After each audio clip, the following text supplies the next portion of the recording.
Tahu. Nah, jadi kan tengah-tengahnya itu ada raksa, cuman kita tengah-tengahnya itu adalah cairan NaCl yang nanti akan kita masukkan. Ya, jadi nanti ada penyambungnya, selangnya, nanti selang ke manometernya kita masukin ke sini, ke manometer. Nanti ke pasien ada selang lagi sambungin ke sini. Jadi ada 3 jalur, jalur infus, jalur manometer, jalur ke pasien. Ya. Nah, fungsinya apa tadi? Untuk melihat keseimbangan hemodinamika dari cairan pasien, apakah dia kekurangan, kelebihan, atau dia posisinya normal. Nah, nanti seperti biasa rekan-rekan sekalian akan ada fase di mana disebut dengan fase prainteraksi ya. Dari persiapan alat, terus kontrak waktu ke pasien dan lain sebagainya. Nanti sudah kontrak waktu ke pasien, dikesampingkan alatnya, lalu kita lakukan pemasangan titik nol. Titik nol itu apa? Ini harus ada. Nanti ada alat penggaris, disebutnya dengan water pass. Alat penggarisnya bukan penggaris gini ya, ada pokoknya nanti water pass. Ya, nanti pasiennya posisinya telentang atau disebut dengan supine. Posisi kepala nggak boleh tiduran di bantal, jadi harus supine benar-benar datar. Lalu tangannya diarahkan abduksi atau menjauhi garis tengah tubuh. Kalau ADD kan ini aduksi, ini kan abduksi, garis menjauhi garis tengah tubuh. Jadi harus tahu istilah itu ya, tenaga medis. Jadi ini bisa dikeataskan atau bisa dikesampingkan gini ya. Nah, lebih enak dikeataskan aja. Nah, selanjutnya sebelum kita melakukan pengukuran dari CVP itu, kita lakukan pengukuran titik nol. Titik nol itu adalah dari ICS keempat tarik ke arah mid axilla. Jadi kalau ini clavicula, saya pegang ICS 1, ICS 2, ICS 3, ICS 4. Nah, ICS 4 di sini tarik ke arah mid axilla atau garis tengah axilla. Nanti manometernya seperti bentuknya sama kayak penggaris, ya ada angkanya, lalu tentukan titik nol. Jadi dari mid axilla ini kalian simpan si manometer atau water pass ini, tentukan titik nolnya itu harus sama dengan angka 0 yang ada di bagian manometer sini. Ya, kan itu digambar ada manometer ya. Nah, itu nanti disamain sama titik 0 di manometer. Nah, setelah udah dilakukan titik 0 sejajar, udah selesai, baru kita kan ini tadi udah dipasang ya. Udah dipasang, manometernya udah sejajar.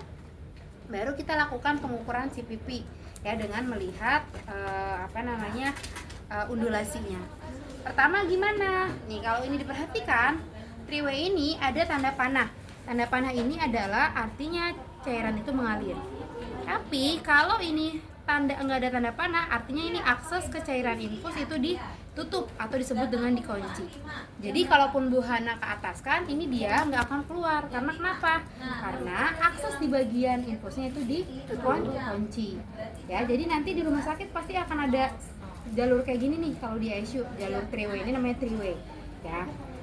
Nah, akses pertama adalah saya akan memasukkan cairan untuk mengetahui cairan ini masuk apa enggak ke pasien ya. Dari infus ke pasien. Pasien kan tadi ini ya, manometer ini. Artinya yang harus keluar cairannya di sini ya. Kalau ke pasien kan kita nggak bisa melihat ini keluar cairan atau tidak. Bisa ngeliatnya dari tetesan ini aja. Karena kan nyambung ini ke pasien. Ya, oke. Ini berarti manometernya Bu Hana tutup. Ya, ini manometernya ini kan udah arah kekunci nih manometer, artinya ini nggak bakalan keluar cairan. Ini yang dari infus akan Bu Hana buka. Bu Hana buka, lalu Bu Hana alirkan ke bagian si pasien. Clear ya? Nah, ke pasien udah kita pastikan ngalir, kita tutup lagi. Sekarang yang teknik kedua adalah dari infus ke manometer. Ini kan tadi manometer ya, artinya jalur akses ke pasien ini dikunci. Saya kunci dulu jalur akses ke pasien. Ini dari infus ke manometer.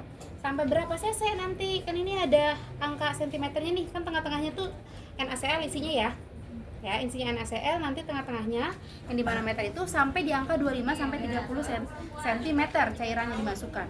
Jadi ini nanti saya akan buka lagi jalurnya. Nah, keluarlah ini ke manometer sampai di angka berapa? 25 atau 30 cm. Nah, udah sampai di angka 30 misalnya saya masukin cairannya.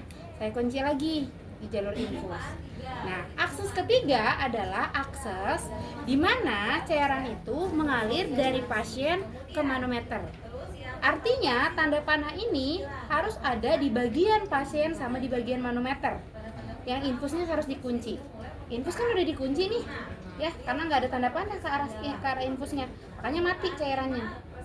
Nah, nanti saya buka nih jalur dari pasien ke si manometer. Nah, dari pasien ke manometer, infusnya dikunci. Nanti dari pasien ke manometer, ini nilai undulasi yang dari tadinya 30 akan turun. Turun, lihat berhentinya di mana, nanti dia akan gini cairannya. Berhenti. Jadi ngelihat nilainya itu adalah ketika si cairannya itu berhenti di angka berapa. Oh, misalnya cairannya berhenti di angka 7, berarti dia normal, tidak ada kekurangan cairan atau kelebihan volume cairan. Nilai normal tahu dari mana Bu Hana? Baca di joksit ada.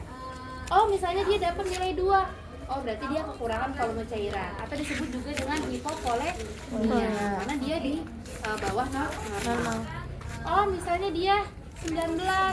Oh, berarti dia hipervolemia, kelebihan volume cairan. Mungkin saja pasiennya ada tanda-tanda udem dan nilai CVP-nya di atas rentang dari normal. Udah selesai ini ya. Nanti dicopot dan lain sebagainya, atau misalnya kalau ini kepasang tinggal di manometernya dicopot ya, tinggal arah ke manometernya yang rekan-rekan sekalian kunci, tinggal alirkan kembali dari si infus ke pasien. Ya, paham kira-kira? Terus dicoba kalau ini soalnya skill. Ya, knowledge-nya harus dicoba dengan skill karena nggak bisa kalau nggak dicoba. Ya. Oke, udah selesai, tinggal dirapikan pasiennya, lalu disampaikan berapa nilai hasil pengukuran CP. Yuk, udah ada yang udah ditunjuk tutornya, mau nyoba?